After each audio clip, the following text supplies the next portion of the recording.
और वो 2% वे लोग वेल ऑफ सोसाइटी में, वेल ऑफ सोसाइटी में 2% वे लोग होते हैं जो सारे निर्णय बनाते हैं, सब किस्म से सोसाइटी का मार्गदर्शन करते हैं। वो 2% हमारे पास तैयार थे, तैयार हैं, लेकिन उसमें थोड़ी सी ढिलाई आई और उस थोड़ी सी ढिलाई के कारण उत्तर प्रदेश की कमान हमारे हाथ से निकल गई। अगर वो 2% लोग हमारे पास ना होते तो हमें वो कमान ना मिलती। ठीक है ना जी। क्योंकि इसे मैं बार बार बताता हूँ अपने दोस्तों को कि जैसे हम कह रहे हैं, बार बार कह रहे हैं कि भाई लोग कम हैं, ये इशू पे बात नहीं करते, भूलते हैं, छोड़ते हैं, अनदेखा करते हैं, ये ऐसी बात नहीं है। ऐसी बात इसलिए नहीं है कि किसी भी सोसाइटी में आप चले जाओ तो उसमें 2% लोग लगे हुए हैं, सही सारे लोग नहीं लगे हुए। और इंटरनेशनल लेवल पे ये डाटा है कि 2% लोग ही पढ़े लिखे हैं,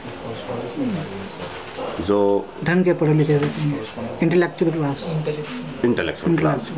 अदरवाइज बाकी लोग सब अनपढ़ हैं, वो पैसे के लिए पढ़ते हैं। जैसे बुद्ध ने भी यही कहा, बुद्ध ने भी यही कहा है ना जी। तो वो पढ़ते हैं और पढ़ने के बाद मैंने सुना था कहीं, लेकिन पढ़ा नहीं बुद्ध का। अच्छी बात आपने याद दिलाया। तो उनका चक्कर ये पड़ता है कि जब वो 2% में 1% तो अपने पेशे से संबंधित। वकील अगर 200 बैठे हैं तो 2 वकील ऐसे होंगे जो हर चीज़ पे इंटरनेशनल लेवल पे निगाह रखते हैं कि कौन इशू कैसा है, अपने फील्ड के अलावा, अपने फील्ड में 2% लोग बड़ी मुश्किल से प्रोफेसर ऐसे होंगे जो इंटरनेशनल लेवल पे उनके सब्जेक्ट में क्या हो रहा है।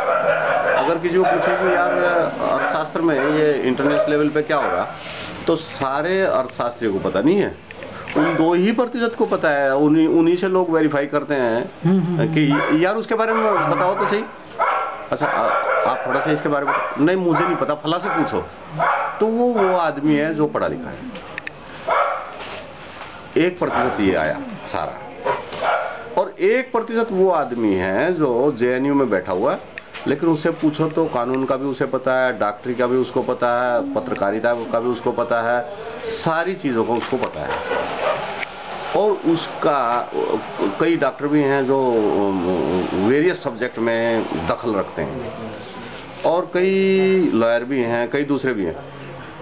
वही लोग नेताओं को दिशा देते हैं, वही लोग पत्र पत्रिकाओं में लिखते हैं, विद्यार्थियों को वही लोग सब जगह एड्रेस करते हैं, उन्हीं लोगों की पूछ है। इसका मतलब इनडायरेक्टली ये 2 लोग ही पूरे कंट्री को चला रहे हैं। ठीक है ना। ये 2% अगर आपके पास तैयार हैं तो आप अपनी बात कह सकते हैं, और तकरीबन वो तैयार हैं, उसमें कहीं 2 राय नहीं है। अब वो नहीं समय लगा रहे हैं, वो एक अलग बात है। और पॉलिटिकल महत्वाकांक्षा बहुत हो गई आज की। पॉलिटिकल महत्वाकांक्षा, चूँकि पॉलिटिकल गेम ऐसा है जिसमें हर आदमी हर वक्त यूँ समझता है कि बस स्वार्थ के लिए, निजी स्वार्थ के अंदर घुसा रहता है, सद जाता है उसमें। ठीक है ना जी। पॉलिटिक्स में आके भी उसके निजी स्वार्थ खत्म ही नहीं होते। मतलब अगर आप जो हमारे MP MLA हैं भी, उनको एक अच्छी इनकम सब कुछ गवर्नमेंट देती है, अपने लोगों के नाम पे देती है, फिर भी वो अपने लोगों को नहीं पूछ रहे। अगर आप बैंक में काम कर रहे हो तो आप अपने क्लाइंट को देखोगे, अगर आप किसी भी कंपनी में अपने क्लाइंट को देखते हो, डॉक्टर हो तो अपने पेशेंट को देखोगे।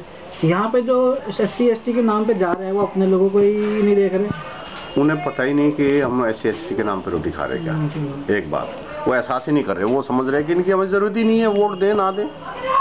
ठीक है ना। दूसरा, अब ज़माना ऐसा आ रहा कि हर आदमी पैसे के लालच में शक्कर काट रहा है। इस असर से, इस प्रभाव से हमारा आदमी क्या, मैं खुद और आप खुद भी अपने आप को बचा पाना बड़ा मुश्किल है। ऐसे इतना आसान नहीं है जिसको हम कहें, चूँकि नहीं, लेकिन फिर भी कोई तो एक लिमिट होती है। जैसे आप जो काम कर रहे हैं, आप चाहते तो कोई और पब्लिकेशन करते तो बहुत अच्छा आता। मैं एज ए फिल्म मेकर ये सब छोड़ के जो कर रहा हूँ, तो मैं फिल्म बनाता तो बहुत मेरे साथ के फ्रेंड्स हैं। हमारे खून में मिल गई ये बात, खून में नहीं, खून में मिल गई ये बात कि हमें इधर ही करना है और कोई बात ही नहीं करना, वो और बात ही हमारे पास ऐसे ये लोग भी तो कर सकते हैं कि भाई चलो गवर्नमेंट से इनको जो मिलना है तो चलो मिल गया, बाय द वे वो आंदोलन की प्रोडक्ट होते हैं। हाँ, प्रोडक्ट आंदोलन, वो आंदोलन की प्रोडक्ट नहीं है, वो वक्त मौका परस्ती के चक्कर में वो कर रहे हैं। अच्छा लगा आपसे बात करके। ठीक है।